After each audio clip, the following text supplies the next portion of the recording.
தலைவர் ராமசாமி படையாச்சி இன்றும் வரலாற்றில் ஒரு மிகப்பெரிய இடத்தை தமிழ்நாட்டில் பிடித்திருக்கிறார்.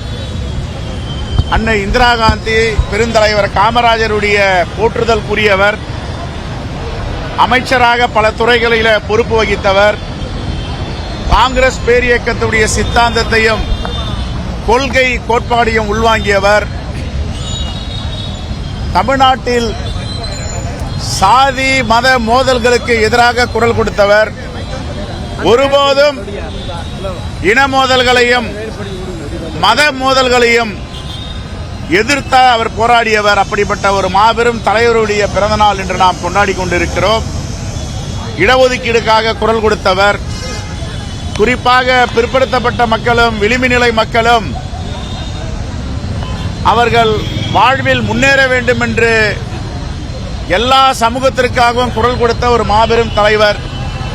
இப்படிப்பட்ட தலைவர் பிறந்த நாளில் காங்கிரஸ் பேரியக்கம் அவருக்கு புகையாரம் சூட்டுவதில் பெருமை அடைகிறோம், பூரிப்படைகிறோம். அவருடைய புகழ் இந்த மண்ணில் மனிதர்கள் உள்ளவரை நீண்ட நெடிய நாட்களுக்கு எதிரொலிக்கும். இந்த தலைமுறைக்கு கடந்த தலைமுறையில் ஒரு தலைவர் எப்படி வாழ்ந்தார் என்று ஒரு எடுத்துக்காட்டாக தலைவர் ராமசாமி படையாச்சி அவர்கள் விளங்கிக் கொண்டிருக்கிறார். அதை இந்த தலைமுறையும் அடுத்த தலைமுறையும் அவரை பின்பற்ற வேண்டும் என்று வேண்டுகோளை வைக்கிறோம். நன்றி. இதுவரை இல்லை, வந்த பிறகு பேசுவோம்.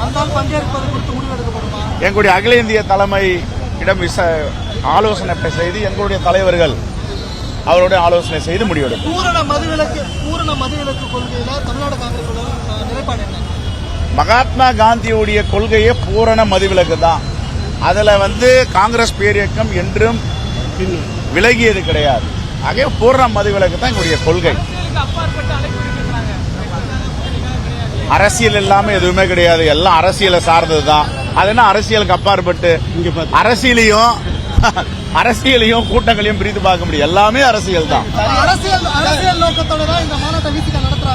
எல்லாமே பேசுறது அரசியல் தான். What is the meaning of dialogue? Politics is a dialogue. பேசுவது அரசியல் தான்.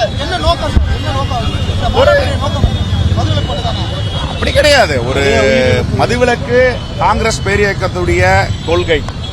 மதுவிலக்கு தான் மகாத்மா காந்தியுடைய கொள்கை. ஆகவே மகாத்மா காந்தி பிறந்த மண்ணில் இதுவரை மது விற்கவில்லை. அதை படிப்படியாக குறைத்தாலும் சரி, எடுத்தாலும் சரி, காங்கிரஸ் பேரியக்கம் அதை ஆதரிக்கிறது. அது விஞ்ஞான ரீதியாக அறிவியல் பூர்வமாக அறிவுபூர்வமாக அணுக வேண்டும். எடுத்தேன் கவிழ்த்தேன் என்று எதையும் செய்துவிட முடியாது. தமிழ்நாட்டுடைய தட்பவெட்ப நிலை, மக்களுடைய மனநிலை, இதையெல்லாம் ஆய்வு செய்து முதலமைச்சர் அவர்கள் முடிவெடுப்பார் என்று நாங்கள் நம்பிக்கையோடு இருக்கிறோம்.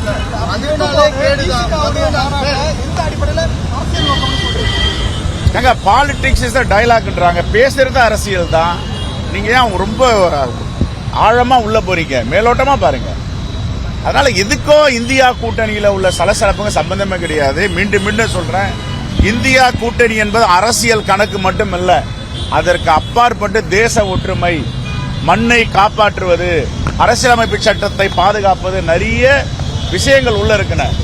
அரசியல் கால்குலேஷன் மட்டும் கிடையாது. இந்த மண்ணை பாதுகாப்பதில் இந்தியா கூட்டணி உறுதியாக இருக்கிறது. திருமாவளவன் இது போன்ற விஷயத்தை கையில் எடுக்கும்போது எதிர்கட்சிகளுக்கு வாய்ப்பு அமையாதா? ஒரு சலசலப்பும் இல்லைங்க. என்ன சலசலப்பு? இந்தியா கூட்டணி வலிமையா இருக்கு. அமெரிக்கால இருந்து முதலமைச்சர் வந்திருக்காரு. எல்லாரும் போய் சந்திக்க போறாங்க. என் விடுதலை சிறுத்தை தலைவரை கூட சந்திக்க வாய்ப்பு இருக்கு. எல்லாம் சரியாயிடும். அவ்வளவுதான், சரியா போச்சு. சந்திப்பு நடந்த பிறகு என்ன நடக்க போகுது? எல்லாம் அமைதியா. ஒரு சலசலப்பும் கிடையாது. ஒரு சலசலப்பும் கிடையாது. ஒரு சலசலப்பும் கிடையாது. பத்திரிகையாளர் மத்தியில் ஒரு செய்தி, பாஜகவின் வழிகாட்டுதல் குழு தலைவராக இருக்கின்ற எச் ராஜா அவர்கள் தொடர்ந்து வன்மமாக பேசுவார் என்று தமிழ்நாட்டு மக்கள் அறிந்த உண்மை. ஆனால் எங்கள் தலைவர் ராகுல் காந்தி அவர்கள் அமெரிக்காவில் பேசிய பேச்சை எல்லாம் இட்டுக்கட்டி அவதூறு பேசுகிறார், தேச துரோகி என்று பேசுகிறார். இதை காங்கிரஸ் பேரியக்கம் வன்மையாக கண்டிக்கிறது. இது போன்ற செயலை அவர் கைவிட வேண்டும். யார் தேச துரோகி, யார் தேசத்திற்கு எதிராக செயல்பட்டார்கள், எந்தெந்த தலைவர்கள் பிரிட்டிஷ்காரரிடம் அடிமை சாசனத்தை எழுதி கொடுத்து விடுதலை போராட்டத்திலிருந்து விலகுகிறோம் என்று சொன்னவர் என்றெல்லாம் அவர் சுய பரிசோதனை செய்து கொண்டு பேச வேண்டும். இனிவரும் காலங்களில் எங்கள் தலைவர் ராகுல் காந்தியை பற்றியோ காங்கிரஸ் பேரியக்கத்தை பற்றியோ ஆதாரங்கள் இல்லாமல் கொச்சைப்படுத்தினால் அவர் தமிழ்நாட்டில் எங்கு சென்றாலும் முற்றுகை போராட்டத்தை தமிழக காங்கிரஸ் முன்னெடுக்கும். இது இறுதி எச்சரிக்கையாக எச் ராஜாவுக்கு சொல்லுகிறோம்.